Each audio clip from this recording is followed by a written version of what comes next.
Member of Parliament Sherod Duncan told the National Assembly that scandals abound during the tenure of the government. And there is no move to eradicate them, he said.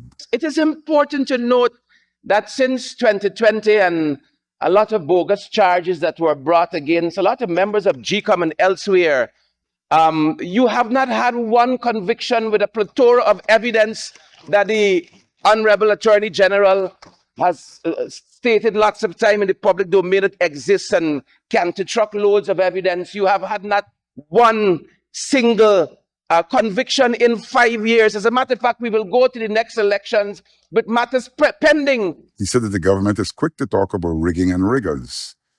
Duncan said that many of the people who were deemed riggers are now being welcomed by the PPP. And I think the government ought to check its own self, that it cannot with a straight face come into the National Assembly and talk about riggers, and then perhaps before the day is out, you will see a rigger endorsement Fixers. and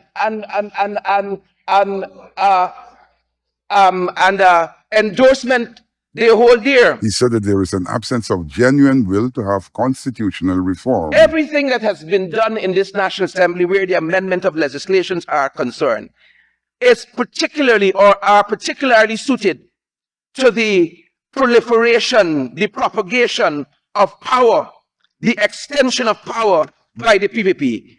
You name any piece of significant legislation that has come before this assembly to be amended, and you can go through the whole gamut of it.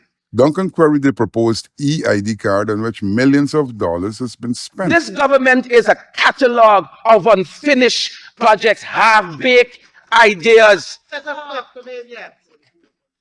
$34.5 billion, the learned Royce Ford says the cost for these e-ID cards. All of that is the impact on what is happening here. He quoted the Chief Justice as saying that electoral legislation is all over the place. If this government had any intention of real electoral reform, they would have pursued this from day one. But pursuing electoral reform might shorten their tenure in government, so they have no real interest in that.